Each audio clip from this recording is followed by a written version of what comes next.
अस्सलाम वालेकुम वीवर्स, कैसे हैं? होपफुली सब लोग ठीक होंगे। तो आज मैं अपने पहले व्लॉग के साथ, चूँकि बहुत सारे लोगों की मुझे कमेंट्स थे कि शौकत आप व्लॉगिंग क्यों नहीं करते। बेसिकली मैंने अपने दोस्तों से ये भी कहा था कि देयर इज़ नो डाउट कि कश्मीर एक पैराडाइज़ है, जन्नत नज़ीर है।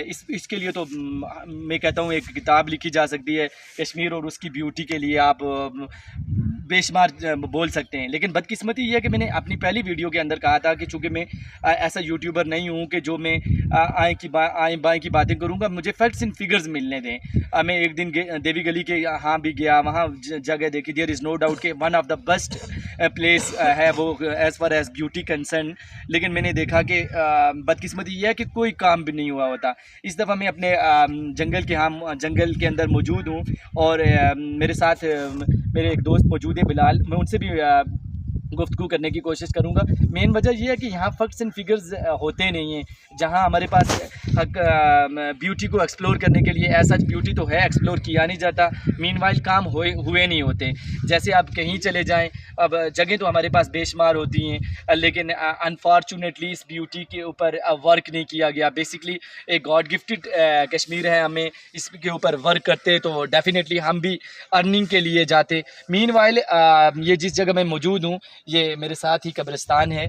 तो इसकी इम्पॉर्टेंस और अफादियत मैं आपको बताता चलूँ कि we all are not aware the importance of this place, क्योंकि हमने दुनिया ही जीनी होती है और दुनिया के लिए उमूमन सोच रहे हैं हम लोगों से मुराद में। और never we will think that कि हमने यहाँ आना है और इस जगह पे हमारा क़याम पज़ीर है और यही हमारी हकीकी ज़िंदगी है। तो इसी पे बात करेंगे। यही हमारे आबा व अजदाद मौजूद हैं। देखें कि शायद ये इन्हें आज हमें इस कब्रिस्तान में आके दुआ करने के लिए भी हम ये होते हैं कि ये मुहताज होते हैं। एक्चुअल में मैं आज जिस टॉपिक पे बात करने चाह रहा हूँ वो कब्रिस्तान है और इसकी इम्पोर्टेंस के बारे में समझाने जा रहा हूँ। बेसिकली ऐसा होता है कि हमारे वालिदैन, हमसे मुराद हम सब के वालिदैन एक आस उम्मीद पे हमें परवरिश हो रही होती है हमारी। वो डेफिनेटली हमें जन्म होता है और दिन आफ्टर एक हमारे साथ एक उम्मीदें वाबस्ता होती हैं उनकी कि हमारा बच्चा ज़िंदगी की इतनी इतनी बड़ी मंजिलों तक पहुँचे, हाई लेवल ऑफ लाइफ पे पहुँचे। लेकिन बदकिस्मती ये होती है कि मोस्टली देखा गया है, आई होप कि आप सब लोग इस बात पे एग्री करेंगे, मोस्टली ऐसे ही होता है कि हमारे वालिदैन हम एक उम्मीद के साथ हमें परवरिश करते हैं, ग्रोथ होती है हमारी। देन आफ्टर जब रिटर्न उन्हें देने का मौका आता है तो बदकिस्मती ये होती है कि वो अपनी आखिरी मंजिल पे जा पहुंचते हैं, जिस पे हम सभी ने जाना होता है। With the passage of time इस सिलसिले में चलना होता है, because we can not deny the importance of death. हम मौत की हकीकत को तो इनकार नहीं कर सकते। लेकिन जो मेरा बेसिक मकसद है यहाँ खड़े होने और इस वीडियो का, ये है कि हम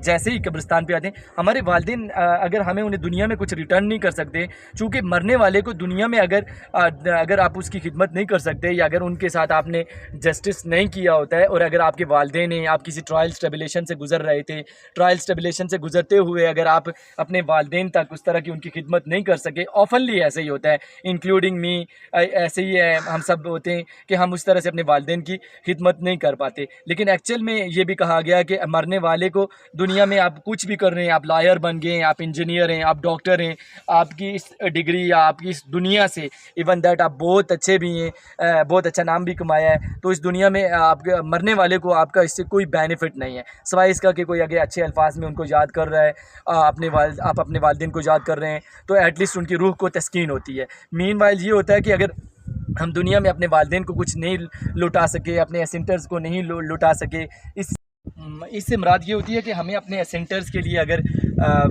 अल्लाह ना करे अगर किसी के यहाँ डेथ हो जाती है, तो देयर इज़ नो डाउट कि इसके बाद हमें ये करना चाहिए कि हमें उनको उनकी याद के लिए हम ऐसा ही कर सकते हैं। अगर हम उन्हें कुछ लुटा सकते हैं तो एक अच्छे अल्फाज हैं, और दूसरा ये है कि हमें जैसे ही कब्रिस्तान में इंटर हो, देयर इज़ नो डाउट कि सभी ऐसा करते हैं, लेकिन हम अपने वालिदैन के लिए दुआएं मफ़रत कर सकते हैं, और यही वो सिला है कि जो हम उन्हें दे सकते हैं। तो एक वाक़या ऐसा भी है कि मरने वाले को पीछे जो होते हैं लवाकिन होते हैं, उनसे उन्हें सिर्फ यही ख्वाहिश होती है कि वो ये कि उनके लिए दुआएं मफ़रत कर सकें।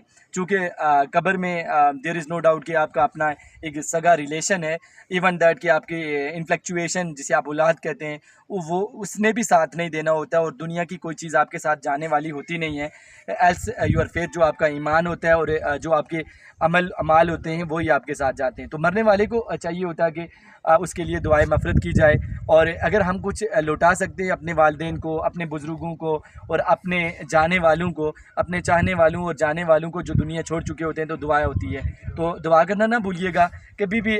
जैसे ही आप कब्रिस्तान से गुज़रें दुआ कीजिएगा, क्योंकि दुआ ही एक ऐसा ज़रिया है, एक ऐसा अमल है जो हम तक उन तक लौटा सकते हैं। और उनकी जो हम हमारे साथ की गई काविशें, मेहनत होती है, वो हम वापस दुआ के ज़रिए लुटा सकते हैं। होपफुली आप मेरी इस बात को समझे होंगे। इंशाल्लाह लेटर ऑन हम इस वीडियो पे भी ये करते रहेंगे। लेटर ऑन इंशाल्लाह हम ब्यूटी को भी एक्सप्लोर करें, लेकिन आज मैंने सोचा कि इसके बारे में बात की जाए और इसकी इम्पोर्टेंस का बताया जाए कि कब्रिस्तान में चूँकि हम जा रहे होते हैं तो उस तरह बाज़ लोग दुआएं करते हैं, बाज़ नहीं करते, मोस्टली हम इग्नोर कर देते हैं। लेकिन ये अब आई होप कि आप समझे होंगे कि हमें कब्रिस्तान से गुजरते हुए हमें दुआएं मफ़रत करनी चाहिए। इंशाल्लाह नेक्स्ट सेगमेंट में हम